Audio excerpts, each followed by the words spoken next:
पश्चिम बंगाल विधानसभा चुनाव में बीजेपी के हाथों मिली करारी हार के बाद टीएमसी के भीतर ज्वालामुखी फट गया है। अब तक चुप रहने वाले विधायक और दिग्गज नेता खुलकर ममता बनर्जी के खिलाफ बगावत पर उतर आए हैं। पार्टी के अंदर गुटबाजी, भ्रष्टाचार के आरोप और अभिषेक बनर्जी की कार्यशैली पर सवाल उठ रहे हैं। तो क्या चुनाव हारते ही ममता की सेना में बगावत हो जाएगी और ममता दीदी की पार्टी में सुलगी ये बगावत की आग टीएमसी पर कितना असर करेगी, ये देखना दिलचस्प होगा। नमस्कार, मैं हूं आकांक्षा और आप देख रहे हैं न्यूज 18 का डिजिटल प्लेटफॉर्म। पश्चिम बंगाल के चुनावी नतीजों ने ममता बनर्जी की तृणमूल कांग्रेस का सिस्टम हिला दिया है। टीएमसी नेताओं के भीतर सालों से दबा हुआ गुस्सा अब बाहर आने लगा है। जो नेता कल तक दीदी की जय जयकार करते नहीं थकते थे, आज वही पार्टी की कमियों और भ्रष्टाचार पर खुलकर सवाल उठा रहे हैं। ममता बनर्जी के लिए सबसे बड़ी चुनौती अब विपक्ष नहीं बल्कि उनकी अपनी ही पार्टी के वो विधायक और सांसद हैं जिन्होंने नेतृत्व के खिलाफ मोर्चा खोल दिया है। सबसे तीखी प्रतिक्रिया ममता बनर्जी के उस फैसले को लेकर आई है जिसमें उन्होंने हार की जिम्मेदारी स्वीकार करने के बजाय पद पर बने रहने का निर्णय लिया था। हावड़ा के बागनान से 4 बार के विधायक अरुणाब सेन ने कहा है कि अगर वो मुख्यमंत्री होते तो ऐसी हार के बाद तुरंत इस्तीफा दे देते। ये बयान सीधे तौर पर ममता की नैतिकता पर सवाल उठाता है। पार्टी के कई अन्य नेताओं का भी मानना है कि हार को स्वीकार न करना और कुर्सी से चिपके रहना जनता के बीच पार्टी की छवि को और ज्यादा खराब कर रहा है। मुर्शिदाबाद के एक विधायक ने नाम ना छापने की शर्त पर इंडियन एक्सप्रेस से कहा कि हमें अपनी हार स्वीकार करनी चाहिए और नए सिरे से पार्टी को खड़ा करना चाहिए। उनका मानना है कि हार को नकारने से हम सभी के बीच हंसी का पात्र बन रहे हैं। जब शीर्ष नेतृत्व ही जिम्मेदारी लेने से बचेगा तो जमीनी कार्यकर्ताओं में क्या संदेश जाएगा? आज सवाल टीएमसी के गलियारों में गूंज रहा है और हार के बाद पार्टी को जिस आत्ममंथन की जरूरत थी उसकी जगह अहंकार ने ले ली है। अभिषेक बनर्जी और आईपैक पर क्यों नेताओं का गुस्सा फूट पड़ा है, ये भी आपको बताते हैं। पार्टी की इस दुर्गति के लिए सबसे बड़ा जिम्मेदार ममता बनर्जी के भतीजे और राष्ट्रीय महासचिव अभिषेक बनर्जी को ठहराया जा रहा है। नेताओं का आरोप है कि अभिषेक ने पार्टी को एक कॉर्पोरेट कंपनी की तरह चलाने की कोशिश की, जिससे जमीन से जुड़े पुराने नेताओं और नेतृत्व के बीच कड़ी टूट गई। मुर्शिदाबाद के विधायक नियामत शेख ने खुलासा किया है कि पार्टी पूरी तरह से लॉबी और गुटबाजी का शिकार हो चुकी है। उन्होंने बार बार आलाकमान को चेतावनी दी थी, लेकिन उनकी बातों को अनसुना कर दिया गया। नेताओं का यह भी कहना है कि अभिषेक बनर्जी ने आईपैक जैसी प्रोफेशनल एजेंसियों पर जरूरत से ज्यादा भरोसा किया। इन एजेंसियों ने बिचौलियों का काम किया और पार्टी के सच्चे कार्यकर्ताओं की आवाज को ममता बनर्जी तक पहुंचने ही नहीं दिया। नियामत शेख ने तंज भी कसा और कहा कि नेतृत्व में सोशल मीडिया कैंपेन और टेक्नोलॉजी पर तो खूब जोर दिया, लेकिन इंसान के स्वभाव और जमीनी हकीकत को नजरअंदाज कर दिया गया। इसी टेक्नोलॉजी के चक्कर में पार्टी जनता से कट गई और चुनाव हार गई। पुराने नेताओं को लगता है कि उनके अनुभव को डेटा और एल्गोरिदम के सामने नीचा दिखाया गया।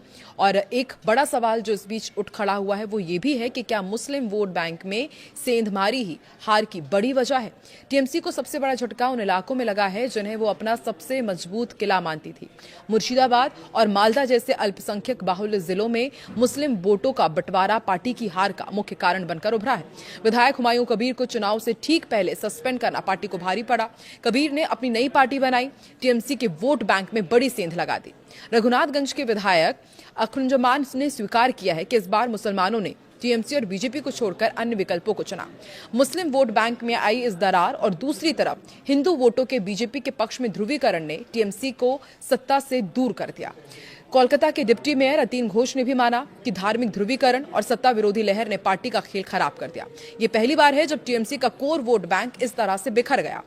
अब ऐसे में एक और सवाल ये कि जो क्रिकेटर मनोज तिवारी थे और एक्टर देव थे वो भी क्यों बागी हो गए हैं, क्योंकि इन लोगों के बीच भी बगावती तेवर देखने को मिल रहे हैं। पार्टी के भीतर केवल राजनेता ही नहीं बल्कि सेलिब्रिटीज भी बगावती तेवर दिखा रहे हैं। पूर्व क्रिकेटर और मंत्री रहे मनोज तिवारी ने ममता बनर्जी को भ्रष्ट करार देते हुए ममता सरकार को भ्रष्ट करार देते हुए कहा कि ऐसी सरकार का जाना ही बेहतर था। उन्होंने एक फेसबुक लाइव के दौरान आरोप लगाया कि ममता बनर्जी के पास उनकी बात सुनने का समय तक नहीं था। जब उन्होंने अपनी समस्या बताने की कोशिश की तो ममता बनर्जी ने बेरुखी से जवाब दिया और कहा कि उनके पास और भी बहुत काम है। मनोज तिवारी का यह बयान पार्टी की कार्यशैली पर गंभीर सवाल खड़े करता है। वहीं सांसद और अभिनेता देव ने भी पार्टी नेतृत्व पर झूठ बोलने का आरोप लगाया। देव के मुताबिक ममता और अभिषेक बनर्जी ने उनसे घाटल मास्टर प्लान को लेकर झूठे वादे किए थे। उन्होंने कहा कि वो जनता के सामने झूठ नहीं बोल सकते। इन सेलिब्रिटी नेताओं की नाराजगी दिखाती है कि पार्टी के भीतर संवाद पूरी तरह खत्म हो चुका है और अब हर कोई अपना रास्ता अलग करने की सोच रहा है। जब ग्लैमर वाले चेहरे ही पार्टी का साथ छोड़ने लगे तो समझ लीजिए कि जमीन खिसक चुकी है। अब ऐसे में एक और सवाल जो सभी पूछ रहे हैं कि क्या गुटबाजी ने टीएमसी की ताकत खत्म कर दी है? टीएमसी के भीतर गुटबाजी की समस्या कोई नई नहीं है, लेकिन हार ने इसे अब सतह पर ला दिया है। विधायक नियामत शेख ने स्पष्ट रूप से कहा कि पार्टी लॉबी के संक्रमण से बीमार है। मुर्शिदाबाद जैसे जिलों में पार्टी के कई गुट आपस में ही लड़ रहे थे। उन्होंने चेतावनी भी दी थी कि जब एक गुट का व्यक्ति चुनाव लड़ता है तो दूसरा गुट उसे हराने के लिए काम करता है। नेतृत्व ने इसे हेल्दी कंपटीशन माना, इसे बढ़ावा दिया, लेकिन ये आखिरकार आत्मघाती ही साबित हुआ। ये गुटबाजी केवल जिलों तक सीमित नहीं थी, बल्कि कोलकाता के मुख्यालय तक जा पहुंची। वरिष्ठ नेता मदन मित्रा ने हालांकि इसे विधायकों का सामूहिक निर्णय बताया, लेकिन उनके स्वर में भी वो पहले वाली अब आक्रामकता नहीं दिख रही है। पार्टी के भीतर पुराने बनाम नई की जंग छिड़ी हुई है। पुराने वफादार खुद को उपेक्षित महसूस कर रहे हैं, जबकि अभिषेक बैनर्जी की नई टीम पूरी कमान को अपने हाथ में लेना चाहती है। अब आपको समझाते हैं कि जो चुनावी रणनीति थी टीएमसी की और आईपैक का जो मॉडल था, आखिर वो फेल हुआ क्यों? देखिए, टीएमसी ने इस चुनाव में प्रशांत किशोर की एजेंसी आईपैक पर करोड़ों रुपए खर्च किए, लेकिन नतीजों ने साबित कर दिया कि बंगाल की राजनीति को दिल्ली के एयर कंडीशन कमरों में बैठकर नहीं समझा जा सकता। विधायकों ने आरोप लगाया है कि आईपैक के कर्मचारी नेताओं को निर्देश देते थे और उनकी रिपोर्ट के आधार पर ही टिकटों का बंटवारा हुआ। इससे जमीन पर काम करने वाले कार्यकर्ताओं में भारी नाराजगी थी।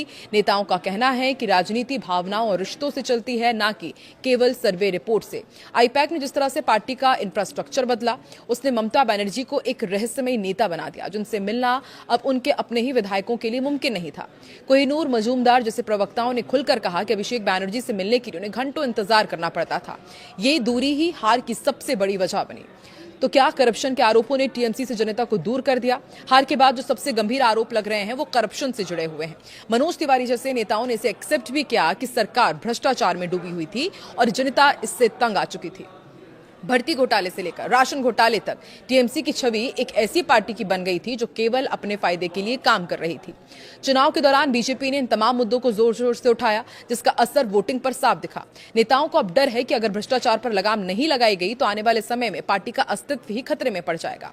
अतीन घोष ने भी सत्ता विरोधी लहर को हार का एक प्रमुख कारण माना। इसका मतलब है कि जनता अब केवल खेला होबे के नारे से खुश नहीं होने वाली थी, उसे काम और ईमानदारी चाहिए थी, जो टीएमसी देने में नाकाम रही। ऐसे में अभी फिलहाल ये भी जानकारी मिल रही है कि बगावत की आवाज को दबाने के लिए कारण बताओ नोटिस जारी किया जा रहा है। तो क्या कारण बताओ नोटिस बगावत की आवाज को दबा देगा?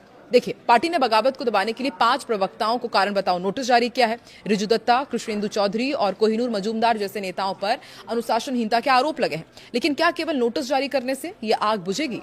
राजनीतिक जानकारों का मानना है कि केवल शुरुआत है। टीएमसी के भीतर असंतोष इतना गहरा है कि अगर जल्द ही ठोस कदम नहीं उठाए गए तो पार्टी ताश के पत्तों की तरह बिखर सकती है। विधायकों की नाराजगी इस बात को लेकर भी है कि जब हार हुई तो उसकी समीक्षा करने की जगह बोलने वालों का मुंह बंद किया जा रहा है। सबीना यास्मीन जैसी नेताओं ने हालांकि ममता पर भरोसा जताया। उन्होंने ये भी स्वीकार किया है कि कहीं ना कहीं संगठनात्मक कमी की वजह से सरकार गई है।